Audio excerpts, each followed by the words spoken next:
चलिए हम लोग कंप्यूटर के बारे में पढ़ते हैं। कंप्यूटर का बेसिक हम लोग कुछ जानकारी लेंगे, उसके बाद हम लोग नंबर ऑफ सिस्टम पे कंप्यूटर का जो डिजिटल सिस्टम जो होता है उस पर हम लोग वर्क करेंगे, उसके बारे में पढ़ेंगे नंबर ऑफ सिस्टम। ठीक है, तो मेनली जो होता है कंप्यूटर, कंप्यूटर दो ही भाषा को समझता है, 0 और 1। तो ये जो कंप्यूटर का जो मान जो होता है वो बीट में लिखा जाता है। क्या किसमें? बीट में। जैसे कोई मान हो गया 0 1, इसको हम लोग बीट बोलते हैं, बीट। अब बीट से बड़ा जो होता है बीट से, वो होता है निब्बल। निब्बल जैसे 4 बीट जब होता है, 4 बीट जब होगा, 4 बीट, तो एक निब्बल के बराबर हो जाएगा। कितना हो जाएगा? एक निब्बल के बराबर हो जाएगा। एक निब्बल के बराबर हो जाएगा। यही 8 बीट अगर होता है, 8 बीट होता है, 8 बीट अगर होगा तो ये 2 निब्बल के बराबर हो जाएगा। कितने निब्बल का हो जाएगा? 2 निब्बल के बराबर हो जाएगा। तो 2 निब्बल जब होगा तो ये 1 बाइट के बराबर हो जाएगा। 1 बाइट के बराबर हो जाएगा। ठीक है, 1 बाइट 8 बीट बराबर हो जाएगा 1 बाइट। 8 बीट बराबर है 2 निब्बल और 1 बाइट होगा। ठीक है, ये सबसे छोटी इकाई हो गया कंप्यूटर का, या मेमोरी का समझ लीजिए, रोम का जो होता है, एमबी जो हम लोग केबी में और एक बाइट में जो हम लोग कैलकुलेट करते हैं उस चीज को। तो हम लोग पहले तो इस मान को निकालने के लिए समझे हैं कि इस वीडियो के माध्यम से समझेंगे कि कैसे निकालते हैं, कैसे इसको कैलकुलेट करते हैं। कोई भी हम लोग डिजिट जब टाइप करते हैं, इनपुट देते हैं, तो कंप्यूटर वो कैलकुलेट करके कैसे डिस्प्ले पर प्रदर्शित करता है। तो कितना, वो तो माइक्रो सेकेंड में ही काम करता है, मिनी माइक्रो सेकेंड में काम करता है। इस चीज को आप लोग समझते होइएगा। तो हम लोग स्टार्ट करते हैं नंबर ऑफ सिस्टम। ठीक है, तो चलिए दोस्तों, हम लोग एग्जाम्पल के तौर पर समझते हैं। जैसे एग्जाम्पल के तौर पे आप समझ लीजिए कि जैसे यहाँ नंबर ऑफ सिस्टम लिखा हुआ है, नंबर लिखा हुआ है, बेस लिखा हुआ है। तो हम बात किए हैं कि बीट और निब्बल और बाइट, तो इसका जो कैसे कैलकुलेट करता है उस चीज को हम लोग समझते हैं। तो कंप्यूटर में जो भी होता है, बाइनरी, ऑप्टिकल, डेसिमल, हेक्साडेसिमल। तो बाइनरी का जो मान होता है, बाइनरी का 0 और 1 होता है, 0 और 1 होता है, और बेस में जो होगा वो 2 होगा। ठीक है, इसको मैं आगे विस्तार करके आपको बताऊंगा। पहले आप समझ इस डाटा को समझ लीजिए कि क्या है।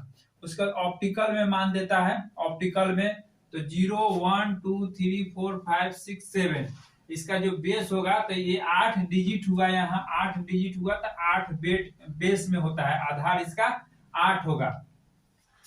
ठीक है, उसके बाद ये डेसिमल में, तो डेसिमल में 10 डिजिट होता है, 0 से लेकर 9 तक आप काउंट किए तो 10 डिजिट हुआ, तो इसका बेस जो होगा 10 होगा। उसके बाद ये हेक्साडेसिमल में, हेक्साडेसिमल में मान अगर कंप्यूटर को हम लोग इनपुट देते हैं तो ये 16 डिजिट का होता है, 16 डिजिट का होता है। तो 0 से लेकर 9 तक हम लोग नंबर का यूज करते हैं, नंबर का, डिजिट का। उसके बाद ए से एफ तक हम लोग अल्फाबेट का यूज करते हैं। तो टोटल हम लोग का जो बीट होता है वो 16 बीट होता है, यानी कि बेस जो होगा इसका 16 होगा। ठीक है, इस तरह से हम लोग क्वेश्चन को समझेंगे और डील करेंगे।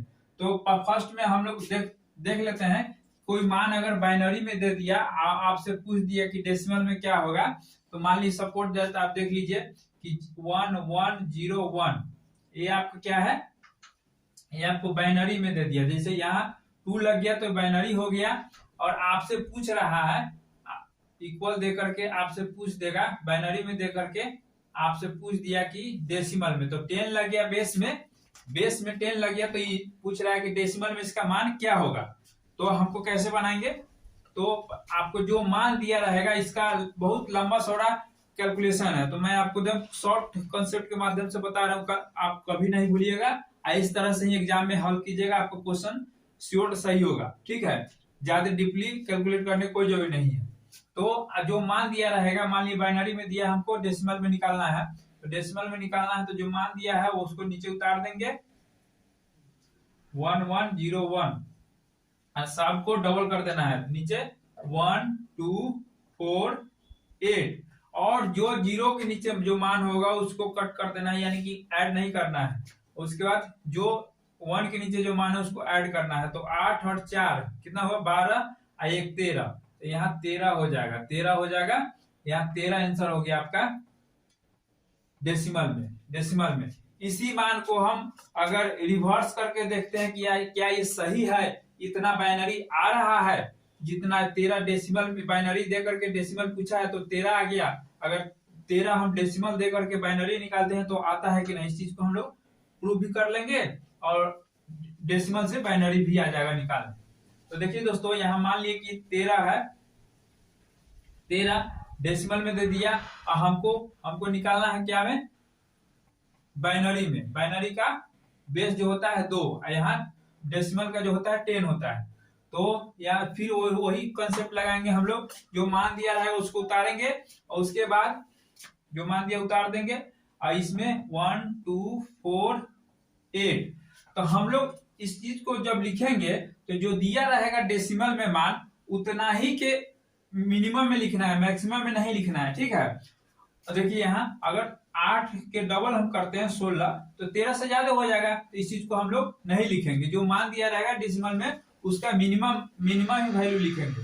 तो फिर यहाँ ऐड करेंगे, तो क्या क्या ऐड करेंगे कि 13 हमको मिल जाए। तो 8 ऐड करेंगे, 4 ऐड करेंगे, 2 अगर ऐड करते हैं तो हमको 14 हो जाएगा, हमको 13 ही लेना है।